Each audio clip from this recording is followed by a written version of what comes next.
We're going to start with the pec major, and Jeremy's at the end of the table here. And what I'm going to get him to do is bring his arm up like this on the table. One thing I want you guys to note that if you pull the tissue in this direction, look what happens to his shoulder. So in myofascial release, you want to pull the tissue down in the direction that you want his shoulder to be. And the pecs fan out in this way. Grab a little bit of lotion, and then there's two ways of doing this. You can either do a reinforced fingertip, and you can slowly pull down and make sure you're getting the entirety of the pec major into the anterior deltoid. Another way of doing this is taking a fist and using the flats of your knuckles, and then you could use that to engage and pull up. And then you have to ask yourself, how can I make this technique more useful? So what I can do is, as I'm moving through the tissue, Jeremy can slowly raise his arm up like this. So I'm just going to reinforce my fingertips. And then Jeremy, I'm going to get you to slowly move your arm up as I work through the fibers. And make sure to follow it all the way down. And you could even follow it into the bicep and keep going into the medial elbow. So after we've worked on the pec major, we want to work on the clavicular attachment of the pec major. So what you can do here is just go underneath the clavicle and with fingertips, sink in slowly and get an idea of where the client might be stuck. And with Jeremy, I can feel that he's a little more stuck here in the medial portion. So you can pull down and then you can glide just underneath the clavicle with your fingertips. And you're going the entirety of the way along that clavicular joint. And how can we make this technique better? Once again, I'll lock in, and then I can get Jeremy. He's gonna move his arm up just like in the last technique. So Jeremy, I'll just get you to slowly move your arm up. And as we do that, I'm just gliding along with his movement. Okay, so we got the pec major, we got the clavicular attachment. Now, after that, to continue to drop this shoulder down, we're going to work on the pec minor, which attaches on the 3rd to 5th rib. I'm going to give you guys a little tip for this one, is that you can place your hand on the table, and that way when you move into the technique, you're a lot more comfortable, and it's also great positioning for getting into the pec minor. So here what I'm going to do, hand on the table, drop in, and I'm actually just going to get Jeremy to bring his arm down to soften the tissue, and then bring it kind of across his body. And then what I'm gonna do is I'm gonna just slide my fingertips underneath the pec major.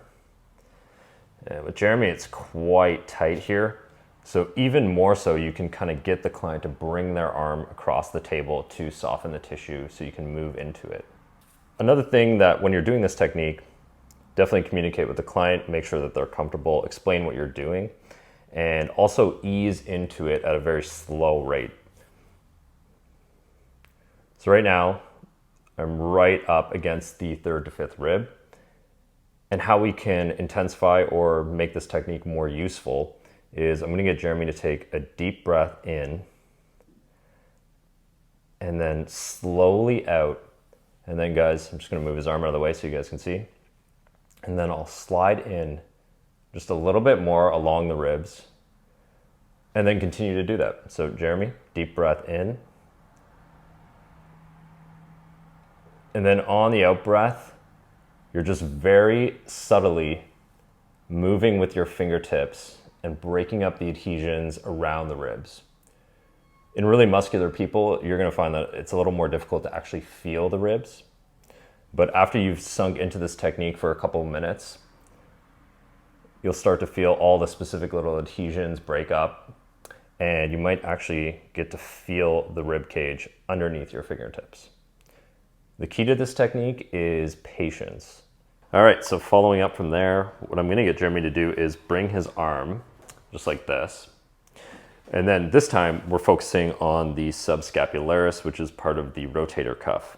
But it's also an integral part in dropping his shoulder down, because this muscle, when he's rolled forward, can be adhered to the rib cage, and it can get quite stuck. So when you're working through this sequence, this is definitely a very vital part of it to bring his shoulder down. So with this one, last time you can see here with the red that we were a little bit higher, but with the subscap, you almost want to pin it down against the table. So Jeremy's arm is like this, and then you want to be a bit sensitive here and make sure that the client is comfortable.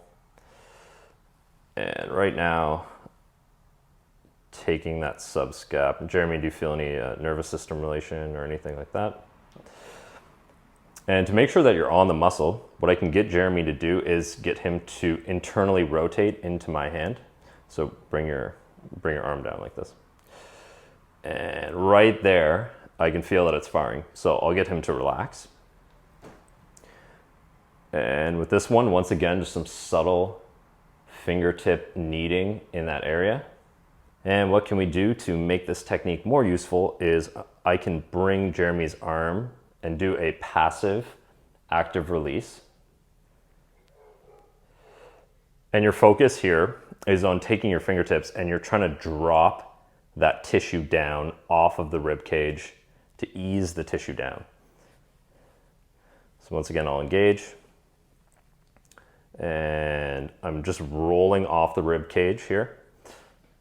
So I'm just rolling down off the rib cage, pinning it down, and then I can even get Jeremy to bring his arm back while he's at 90 degrees, and I'm pinning that tissue down. Okay, so you guys can see my hand a little bit closer here, and you can see how I'm kind of combing out that tissue there. Once again, Jeremy's arm is up, and then he can bring it down as I'm directing the tissue downward. And you could also do a muscle energy technique here, so I can get Jeremy to bring his arm towards me for 10 seconds at 20% effort. And then after 10 seconds, he can relax. And then I can kind of wiggle the arm a bit, which helps to reflexively relax the muscle. And then I'll bring the arm down and just ease off the tissue. I like to call this the lucky cat technique because I picture the person going like this, and that just makes it a little more fun. So after we've done all those techniques around all the musculature and the shoulders dropped a bit, one thing I like to do is what I call the synovial wiggle. So the shoulder joint is actually the most mobile joint in the body, but it's also a synovial joint, so there's fluid running around the area. And when a shoulder is rounded forward, you can imagine that that fluid gets dammed. So what we're trying to do here is we're trying to create more movement and motion.